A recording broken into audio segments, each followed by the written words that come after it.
میں نے اطمینان کا سانس بھی نہ لیا تھا کہ نئی مصیبت نازل ہو گئی۔ اگر وہ کتے کا بچہ نہ آتا تو میں دبکا کھڑا رہتا اور چوکیدار سیدھا گزر جاتا، مگر کتے پر ہونے والے تشدد اور اس کی فریاد و فغاں نے چوکیدار کو ہوشیار کر دیا۔ وہ ایک دم لٹ لے کر سامنے آ گیا۔ کون؟ اس نے چلا کر پوچھنے کے لیے منہ کھولا ہی تھا کہ میں نے اسے دبوچ لیا۔ اس کے حلق سے آواز تک نہ نکل سکی اور وہ میری گرفت میں بے بس ہو گیا۔ میری جگہ غالب ہوتا تو اس سے نہ نمٹ پاتا، کیونکہ وہ صحت مند اور جوان عمر کا پٹھان تھا۔ اسے خاموش رکھنے کے لیے میں نے اس کے کان کے پیچھے کوہنی ماری۔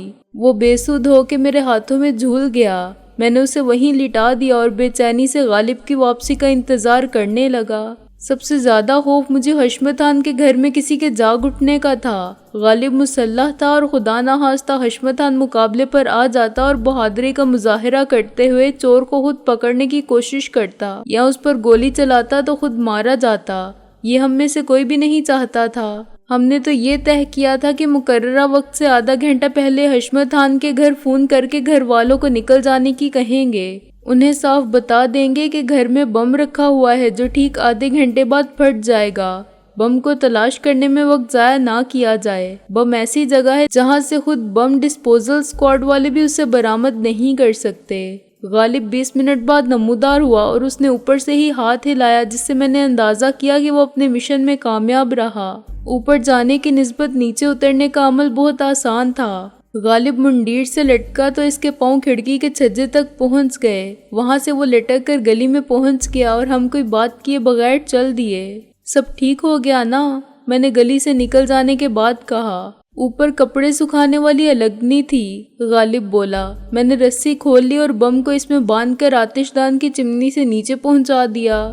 یہ نہ ہو کہ بم نیچے آتش دان میں رکھا ہوا نظر آ جائے۔ میں نے اسے 8 فٹ نیچے اتارا تھا، غالب بولا، اور رسی کو چمنی کے ساتھ باندھ دیا تھا۔ بم دیوار کے بیچ میں ہے، چمنی میں سے دھواں نیچے نہ گرا ہو۔ یار کچھ نہیں ہوا، غالب نے جھلا کے کہا۔ بے وقوف نظر آتا ہوں میں، لیکن ہوں نہیں۔ آتش دان میں آگ کبھی نہیں جلائی گئی۔ پرانے مکانوں میں بنائے ضرور جاتے تھے، اب نمائشی رہ گئے ہیں۔ گھروں میں بجلی اور گیس کے ہیٹر استعمال ہوتے ہیں۔ نیچے ایک کتے کی وجہ سے چوکیدار آ گیا تھا، میں نے کہا۔ اسے مجبوراً ناک آؤٹ کرنا پڑا۔ تھوڑی دیر بعد وہ ہوش میں آ جائے گا۔ اب درپیش ہے اصل مرحلہ، غالب نے کہا۔ شیر کے کچھار میں، بلکہ شیر کے منہ میں بم رکھنا ہے۔ 4 بج رہے ہیں، میں نے کہا۔ 5 یا زیادہ سے زیادہ 5:30 بجے تک ہمیں وہاں سے نکل جانا ہوگا۔ سڑک پر پہنچنے کے بعد پھر ٹرانسپورٹ کا مسئلہ پیدا ہوا، مگر تقدیر مدد پر آمادہ نظر آتی تھی۔ نہ جانے کیسے ایک رکشہ نمودار ہو گیا اور ہمارے اشارے پر رک بھی گیا۔ ہم نے عرض مدعا کیا۔ دھندا کرنے نہیں نکلا ہوں میاں جی، وہ بولا۔ اپنے پڑوسی کو ہسپتال لے گیا تھا، اس کی بیوی کو۔ چلو کچھ دھندا بھی کر لو، میں نے کہا۔ جو مانگو گے دیں گے، آج بڑا مبارک دن ہے تمہارے لیے۔ ثواب تو کما ہی چکے، ہماری مدد کرو گے تو ثواب کے ساتھ 50 روپے بھی کماؤ گے، سارا خرچ نکل جائے گا۔ واپسی میں اپنی گھر والی کے لیے حلوہ پوری لیتے جانا، غالب نے اسے آمادہ پا کے بیٹھتے ہوئے کہا۔ 50 روپے سے انکار کرنا اس کے لیے مشکل تھا۔ رکشہ نکالنے کے بعد رات تو خراب ہو ہی چکی تھی، مگر نیکی واقعی کام آئی تھی۔ ہم نے بھی خدا کا شکر ادا کیا کہ پھر کسی کے ساتھ زبردستی نہیں کرنا پڑی۔ رکشہ والے کو بھی اس کی نیک دلی نے بچا لیا تھا۔ اس نے حقوق ہمسائیگی کا خیال کیا تھا۔ خدا نے ہمارے وسیلے سے اس کو انعام پہنچا دیا، ورنہ یہی رکشہ والا دن میں ملتا تو شاید اتنی آسانی سے نہ مانتا اور ہم بزور بازو منواتے۔ اس نے راستے میں ہمیں بتایا کہ اس کا پڑوسی ایک کلرک ہے جس کو ہر سالانہ انکریمنٹ کے ساتھ ایک بچے کا خرچ بڑھانے کا شوق ہے۔ 25 روپے ماہانہ میں بھلا ایک بچہ پلتا ہے؟ مہنگائی الگ بڑھتی جا رہی ہے۔ نتیجہ یہ کہ کلرک دن بدن زیادہ غریب ہوتا جا رہا ہے۔ بعد میں اس نے انکشاف کیا کہ وہ خود بھی کلرک تھا، تو یہی مسئلہ تھا۔ اب اللہ کا فضل ہے، سب کا خرچ پورا ہوتا ہے۔ زیادہ کی ضرورت ہو تو زیادہ محنت کرنے سے مل جاتا ہے، لگی بندی تنخواہ کا مسئلہ نہیں ہے۔ ہم اس فلاسفر رکشہ والے کی گفتگو سے متاثر ہوئے، جو ابھی کلرکی اور کثرت اولاد کے معاشرتی اسباب پر مزید اظہار خیال کرتا اگر ہماری منزل نہ آ جاتی۔ وہ 50 کا نوٹ لے کر اور ہاتھ ملا کے رخصت ہوا تو ہم نے دلاور کی کوٹھی کا رخ کیا۔ اس کوٹھی کا نقشہ میرا دیکھا بھالا تھا۔ عقبی حصے میں ایک دروازہ تھا جس سے داخل ہو کے ہم نے لان میں تافو کی لاش دفن کی تھی۔ کسی دشواری کے بغیر ہم اسی راستے سے گزر کے اندر پہنچنے میں کامیاب ہو گئے۔ میں نے ایک کونے سے جھانک کر دیکھا تو مجھے چوکیدار دروازے پر مستعد کھڑا نظر آیا۔ اس کے ہاتھ میں بندوق نہیں تھی، لیکن اس کی پتلون کی سائڈ پر ہولسٹر میں ریوالور صاف دکھائی دے رہا تھا۔ تم اپنا کام کرو، میں نے کہا، میں چوکیدار پر نظر رکھتا ہوں۔ یہاں تو سارے کھڑکی دروازے بند ہیں، غالب نے کہا۔ دوسری طرف جاؤ، شاید کچن میں کوئی نہ ہو، میں نے کہا۔ غالب نے سر ہلایا اور اندھیرے میں غائب ہو گیا۔ چند منٹ میں وہ پھر آ گیا۔ کچن کے دروازے بھی بند ہیں، مجھے شیشہ توڑنا پڑے گا کسی کھڑکی کا، غالب نے کہا۔ پھر تو سامنے سے جاؤ، ڈرائنگ روم ہی ایسی جگہ ہے جہاں کوئی نہیں ہوگا، میں نے کہا۔ میں چوکیدار کو ادھر بلاتا ہوں۔ غالب دوسری بار غائب ہو گیا۔ میں نے ایک پتھر اٹھایا اور سامنے والی دیوار پر مارا۔ چوکیدار ایک دم چونکا اور آواز کی سمت میں آیا۔ ریوالور اس نے فوراً نکال لیا تھا۔ میں دیوار کے موڑ پر دیوار کے ساتھ سانس روکے کھڑا رہا۔ جیسے ہی وہ میرے سامنے سے گزرا، میں نے اس کو پیچھے سے دبوچا اور سر پر ریوالور کا دستہ مار کر بے ہوش کر دیا۔ وہ دلاور کا چوکیدار تھا اور گلی کے چوکیدار کی طرح نہیں تھا۔ اسے ذرا بھی مہلت ملتی تو وہ مقابلہ کرتا اور میں اسے قابو نہ کر پاتا۔ یہ ہو سکتا تھا کہ وہ سابق کمانڈو ہو۔ میں نے تو اسے اپنی صورت تک نہیں دیکھنے دی تھی۔ چوکیدار کی طرف سے مطمئن ہو کہ میں سامنے والے حصے کی جانب گیا۔ غالب مجھے کہیں دکھائی نہ دیا۔ میں نے باہر ٹھہر کر اس کا انتظار کرنا مناسب سمجھا تاکہ خدا نہ خواستہ اندر کوئی گڑبڑ ہو جائے، دلاور نے اندرون خانہ بھی الارم سسٹم لگا رکھا ہو یا کسی آہٹ پر وہ جاگ جائے تو غالب پکڑا نہ جا سکے اور میں اس کی کوئی مدد کر سکوں۔ غالب ایک کھڑکی کے راستے اندر داخل ہوا تھا۔ میں نے ایک کھڑکی کا ٹوٹا ہوا شیشہ دیکھ لیا اور جب اس کے پٹ کو دھکیلا تو کھڑکی بھی کھل گئی۔ غالب اندر نہ جانے کہاں تھا۔ وہ نڈر اور جرحی آدمی تھا جو صورت سے چوغد نظر آتا تھا، مگر یہ اسی کی ذہانت کا کمال تھا کہ ہم ایک مؤثر جوابی کارروائی کا منصوبہ بنانے میں کامیاب رہے تھے۔ اب وہ دشمن کے قلعے میں انتہائی بے خوفی سے گھس گیا تھا اور اکیلا ہی ساری کارروائی کر رہا تھا۔ مجھے بالکل شبہ نہیں تھا کہ دلاور اپنے تکیے کے نیچے بھرا ہوا ریوالور رکھ کر سوتا ہوگا۔ اگر وہ جاگ اٹھا اور کسی کو گھر کے اندر دیکھ لیتا تو سوال کیے بغیر گولی مار دیتا۔ وہ ایسا آدمی تھا کہ چور یا ڈاکو بھی آئے تو انہیں گولی مار کے گاڑ دیتا اور پولیس کو ضابطے کی کارروائی پوری کرنے کی خاطر بھی رپورٹ نہ دیتا۔ خود غالب بھی کم نہ تھا۔ وہ دیکھتا کہ دلاور کا ہاتھ ریوالور کی طرف بڑھ رہا ہے تو وہ اس کا ہاتھ ہی اڑا دیتا۔ اسے اندر گئے ہوئے 10 منٹ ہو گئے تھے۔ میں کچھ بے چین ہونے لگا تھا۔ اچانک گھر کے اندر سے سائرن کی آواز سنائی دی۔ اس کے ساتھ ہی غالب دوڑتا ہوا نمودار ہوا۔ اندر سے کسی نے چلا کر کہا، کون ہے؟ یہ دلاور کی آواز تھی۔ چوکیدار، چوکیدار! غالب نے باہر چھلانگ لگائی۔ ہم ایک ساتھ بھاگے۔ بیک وقت باہر کوٹھی کے اوپر ہر طرف رات کو دن کر دینے والی سرچ لائٹس جل اٹھیں۔ اندر سے کسی نے ایک فائر کیا، مگر ہم اس وقت تک اگبی دیوار پھاند چکے تھے۔ ایک دوسرے کی طرف دیکھے بغیر اور کوئی سوال کیے بغیر ہم بے تحاشا بھاگے۔ دلاور کی کوٹھی میں تو جیسے قیامت آ گئی تھی۔ سائرن اب بند ہو گیا تھا، مگر دلاور کی آواز صاف سنائی دے رہی تھی۔ وہ چوکیدار کو گالیاں دے رہا تھا اور گھر کے دوسرے نوکروں کو حکم دے رہا تھا کہ ہر طرف دیکھیں اور جو نظر آئے اسے بلا تعامل گولی سے اڑا دیں۔ جب ہم رکے تو دلاور کی کوٹھی بہت پیچھے رہ گئی تھی۔ یہ تم نے کیا کیا؟ میں نے پھولی ہوئی سانس کو قابو میں لا کے کہا۔ کچھ نہیں یار، میں نے سوچا کہ چوری کا کیس بنا دوں، غالب نے سر کھجا کے ہانپتے ہوئے کہا۔ گویا تم نے تجوری کو ہاتھ لگایا تھا۔ ہاں، ہے تو تمہارے باپ کا مال، آنکھیں کیوں دکھاتے ہو؟ غالب نے کہا۔ کچھ مال ہاتھ لگ جاتا تو اچھا تھا، اور تمہیں 440 وولٹ کا کرنٹ لگ جاتا تو مزید اچھا ہوتا، میں نے کہا۔ تجوری کیا کھلی پڑی تھی؟ نہیں، میں نمبر ملا رہا تھا، غالب بولا۔ یہ فن میں نے ایک ماہر نقب زن سے سیکھا تھا۔ اس نے کہا تھا کہ کان تیز ہونے چاہیے، اندر کی گراریاں صحیح نمبر پر کلک کرتی ہیں۔ تجربہ کامیاب رہا تھا۔ اس کی تجوری کے قفل کا نمبر کیا ہے؟ مرڈر 302۔ مگر اس کے علاوہ بھی کوئی چکر تھا کہ تجوری کا دروازہ کھلتے ہی سائرن چلنے لگا۔ یہ بتاؤ، جس کام کے لیے گئے تھے اس کا کیا بنا؟ وہ تو میں نے 2 منٹ میں کر لیا تھا، غالب بولا۔ اندر ایک بڑا سا گملہ ہے، اس میں انڈور پلانٹ ہے۔ میں نے بم کو گملے کے پیچھے کونے میں رکھ دیا ہے، وہاں کسی کو نظر آنے کا سوال ہی نہیں۔ صبح کے 5:15 بجے تھے۔ آدھا میل چلنے کے بعد ہم ایک رکشہ پکڑنے میں کامیاب ہو گئے اور طے شدہ وقت سے 10 منٹ پہلے ہی گھر پہنچے تو ہمارا خیال تھا کہ محسن اور ٹیڈی ابھی نہیں لوٹے ہوں گے، مگر وہ کافی پی رہے تھے۔ ہم نے ایک دوسرے کو اپنی اپنی کامیابی کی رودات سنائی اور مبارکباد دی۔ اس میں 7 بج گئے۔ محسن نے ناشتہ تیار کیا جو میں نے زبردستی کھایا تاکہ کسی کو میری پریشانی کا احساس نہ ہو۔ حقیقت یہ ہے کہ میں بہت بڑا جوا کھیلنے جا رہا تھا۔ میرے مقابل دلاور جیسا شکاری تھا جو آسانی سے ہتھیار نہیں ڈالتا تھا۔ اس سے کچھ بعید نہ تھا کہ وہ ہماری چال کی کوئی توڑ نکال لے اور ہم خود اپنے پھیلائے ہوئے جال میں پھنس جائیں۔ ناکامی کی سزا صرف میرے لیے ہی نہیں تھی، مجھ سے زیادہ رابعہ اور شہلا کے لیے ہو سکتی تھی۔ ٹیڈی میرے ساتھ ہی نکلا اور میں نے سب کو گڈ لک کے ساتھ سب کو گڈ بائے کہا۔ ٹیڈی نے اپنی ریڑھی پر پڑا ہوا اخبارات کا بنڈل پھیلا کر اطمینان سے اپنا مواصلاتی رابطہ بحال کیا۔ 15 منٹ بعد اس نے مجھے 2 انگلیوں سے وی کا نشان بنا کے سگنل دیا۔ اس کا مطلب تھا کہ نازو خیریت سے ہے اور شہلا اور رابعہ کو یہاں نہیں لایا گیا۔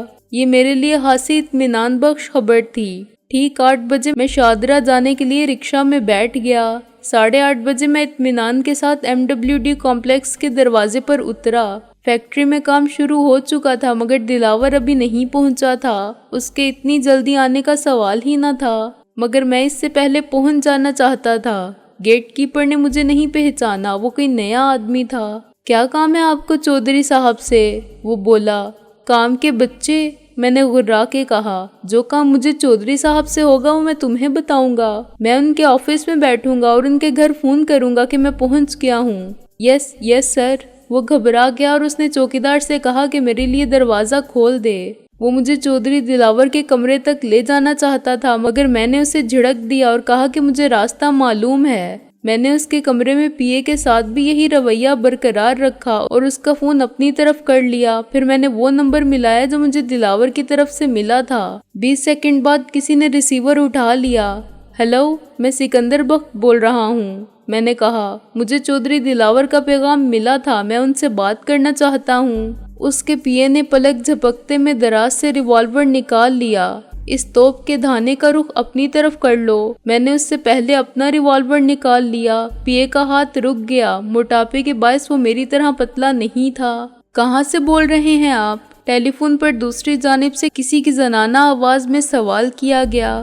اپنے منہ سے، میں نے کہا۔ لیکن یہ تمہاری آواز کو کیا ہو گیا ہے چودھری دلاور؟ صرف آواز زنانہ ہوئی ہے یا خصلت؟ جس ٹیلی فون پر آپ بات کر رہے ہیں وہ کہاں ہے؟ سوال اس بار سوچ سمجھ کے کیا گیا تھا۔ ایک میز پر، میں نے کہا۔ مگر دلاور، یہ تمہاری جنس بدلنے کا واقعہ کب پیش آیا؟ کمال کرتے ہیں آپ، دوسری طرف سے کہا گیا۔ میں چودھری صاحب کے سیکرٹری ہوں، آپ کا پیغام پہنچا دوں گی، لیکن آپ سے ملنے کے لیے وہ کہاں تشریف لائیں؟ کچھ لانے کی ضرورت نہیں، میں نے کہا۔ بس خود اپنے آفس آ جائیں جہاں میں پہلے سے موجود ہوں، اور اگر ان کے پی اے نے اتنی دیر میں مجھے مقتول نہ بنایا تو میں انہیں منتظر ملوں گا، ورنہ پھر عرصہ محشر میں ملیں گے۔ فون بند ہو گیا۔ میں نے دانت نکال کے پی اے کی طرف دیکھا۔ اب تم شوق سے مجھے گولی مار دو، میں نے کہا اور ریوالور واپس جیب میں رکھ لیا۔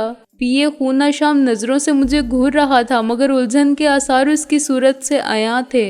وہ حیران اور پریشان تھا کہ جو شخص ایک مفرور مجرم، قاتل اور دہشت گرد قسم کی چیز تھا اور چودھری دلاور کا دشمن نمبر 1 تھا، وہ اتنے سکون و اعتماد کے ساتھ اپنے پیروں سے چل کر یہاں کیسے آ پہنچا؟ اور چودھری دلاور نے اسے طلب کیا تھا تو ظاہر ہے قتل کرنے کے لیے نہیں کیا تھا۔ پھر 2 متحارب دشمنوں کے درمیان اس ملاقات کا کیا مقصد ہو سکتا ہے؟ کیا وہ دونوں سینئر فائر کے مذاکرات میز پر آمنے سامنے بیٹھ کر کریں گے؟ اور کیا اس کا یہ مطلب بھی نکالا جا سکتا ہے کہ چودھری دلاور نے مجھے برابر کا حریف مان لیا ہے؟ یہ تسلیم کر لیا ہے کہ جنگ یک طرفہ نہیں اور نقصانات کو دیکھتے ہوئے وہ اپنے رویے میں لچک پیدا کرنے پر مجبور ہو گئے ہیں۔ یہ ایسا ہی تھا جیسے برسر اقتدار حکومت کسی باغی گوریلا لیڈر کے سامنے اتنی بے بس ہو جائے کہ اسے ہر قسم کے تحفظات فراہم کر کے بات چیت کے لیے مدعو کرے۔ ایسے کب تک گھوٹتے رہو گے مجھے؟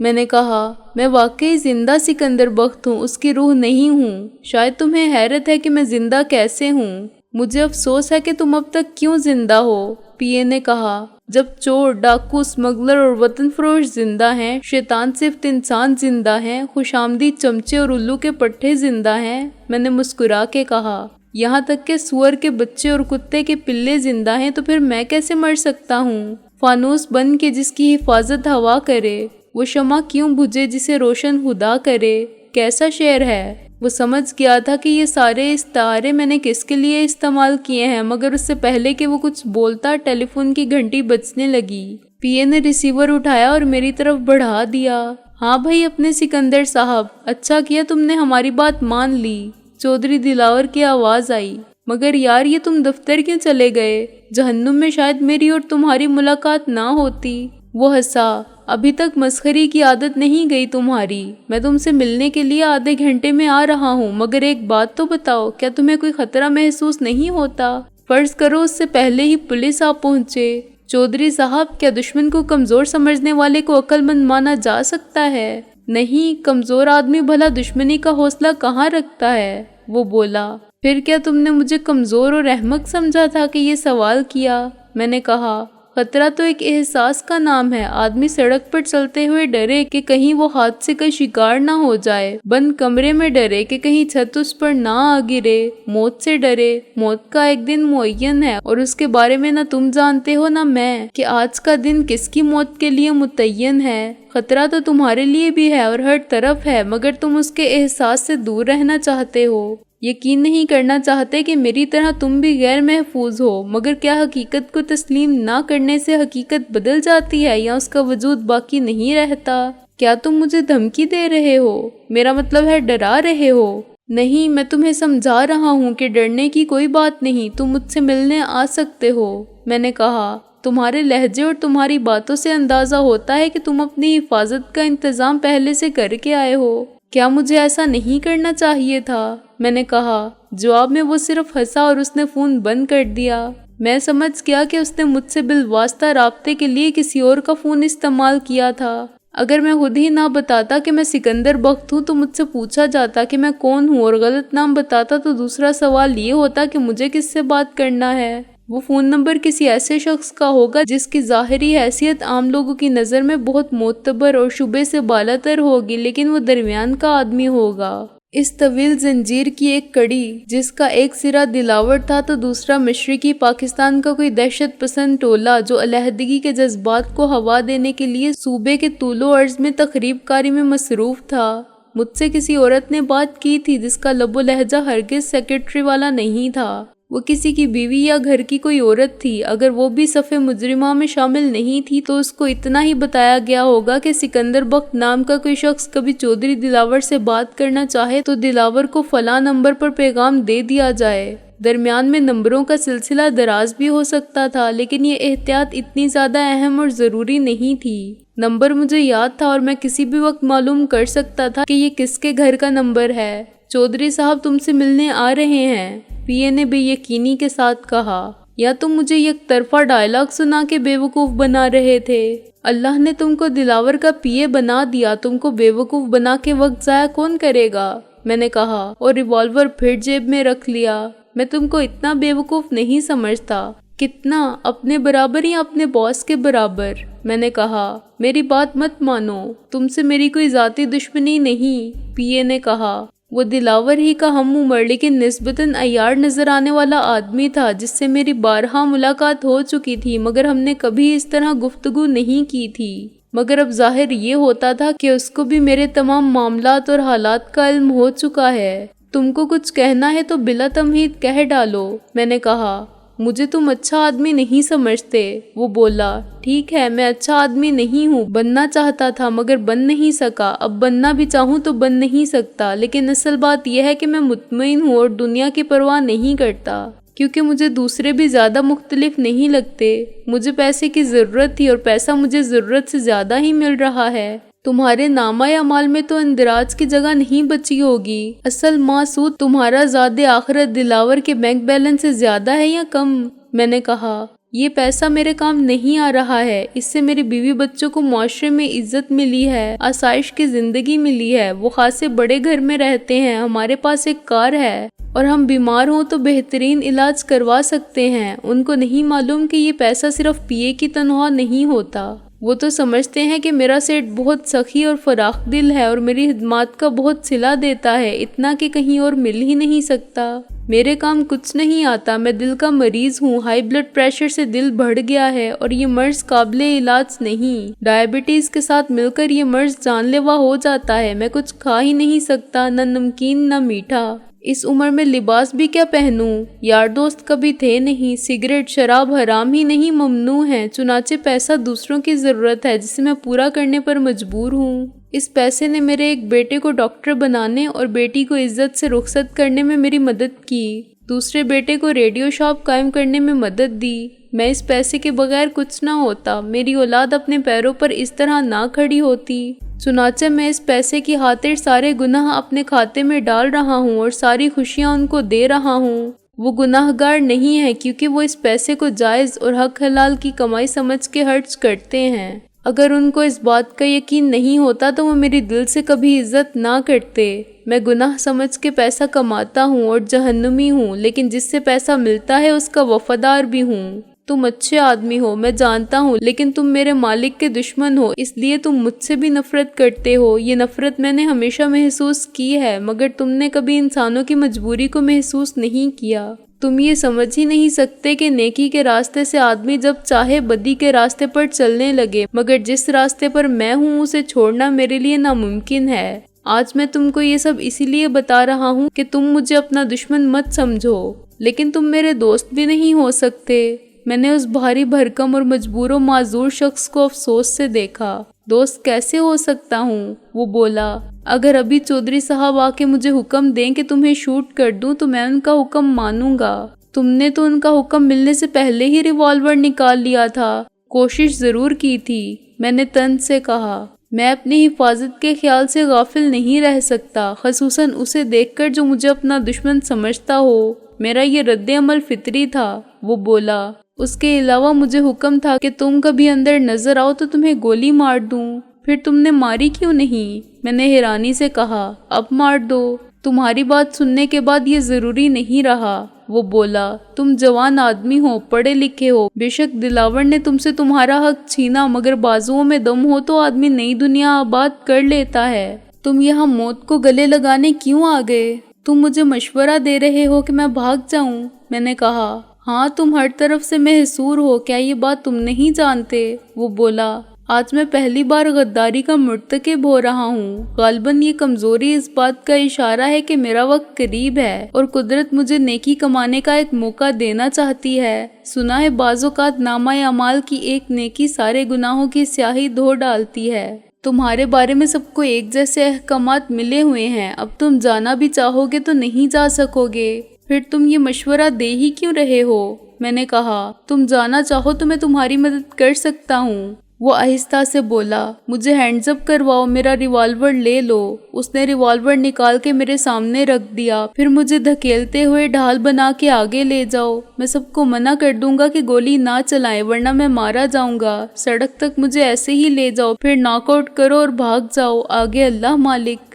ہائے اس زودے پشیماں کا پشیماں ہونا۔ مجھے اس بے بس آدمی پر ترس آیا جو عمر کی آخری منزل پر پہنچ کے عذاب آخرت کے خوف کا شکار ہوا تھا۔ یہ احساس اس کو بہت دیر سے ہوا تھا، لیکن وہ پھر بھی پر امید تھا کہ ایک نیکی کما لے گا تو اس کا عذاب شاید کم ہو جائے گا۔ افسوس کی بات یہ تھی کہ اس کو یہ موقع فراہم کرنا میرے لیے ممکن نہ تھا۔ بہت بدبخت تھا وہ شخص جس نے بہت کمایا اور سب گوا دیا۔ میرا دل تمہاری طرف سے صاف ہوا، میں نے کہا، مگر میں یہاں دلاور سے خود ملنے آیا ہوں، اپنی مرضی سے اور اپنے پیروں پر چل کر اور اپنے تمام معاملات اور مسائل کو ذہن میں رکھتے ہوئے۔ تم نے کہا ہے کہ آگے اللہ بیلی، آگے پیچھے ہر جگہ اللہ بیلی نہ ہوتا تو میں کہاں ہوتا؟ تم بالکل فکر مت کرو، اس نے مجھے عقل کی طاقت ضرور دی ہے، مجھے اس پر پورا بھروسہ ہے۔ دلاور چاہے گا بھی تو میرا کچھ نہیں بگاڑ سکے گا۔ اس نے مایوسی اور دکھ سے سر ہلایا۔ تم جوان ٹھوکر کھائے بنا سنبھلتے ہی نہیں، دوسروں سے کچھ نہیں سیکھتے جو ٹھوکریں کھا چکے ہیں۔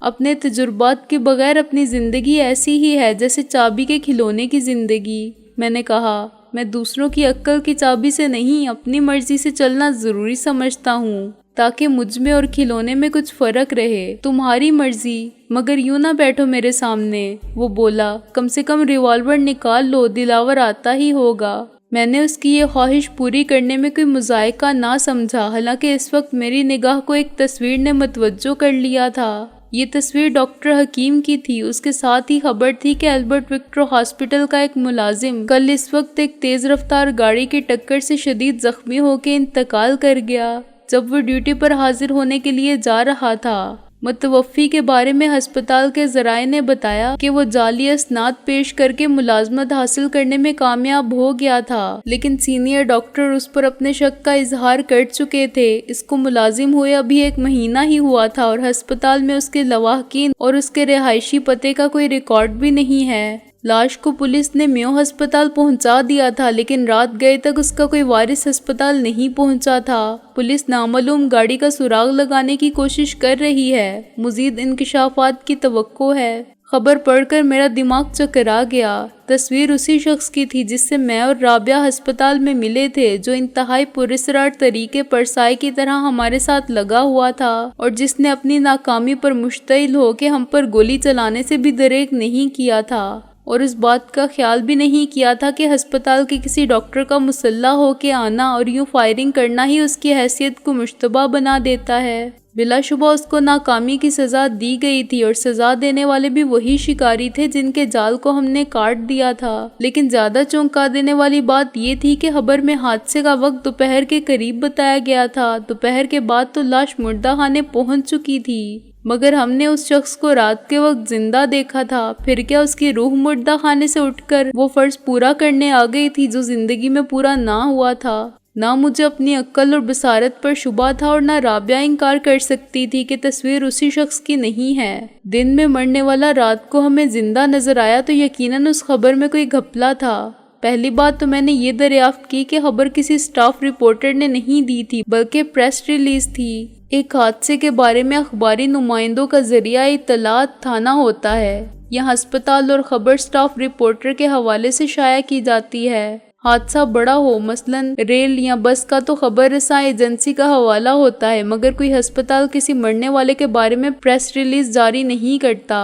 حادثات میں زخمی ہونے والے میو ہسپتال ہی جا کے مرتے ہیں، مگر ان کی موت پر میو ہسپتال کی جانب سے کوئی پریس ریلیز نہیں جاری ہوتی کہ فلاں فلاں مقام سے حادثے کے اتنے زخمی لائے گئے تھے اور ان میں سے اتنے جاں بر نہ ہو سکے۔ یہ خبر ان کی طرف سے دی گئی تھی اور دلاور نے اپنے خصوصی ذرائع استعمال کر کے شائع کروا دی تھی۔ میں ایک اور فون کر لوں؟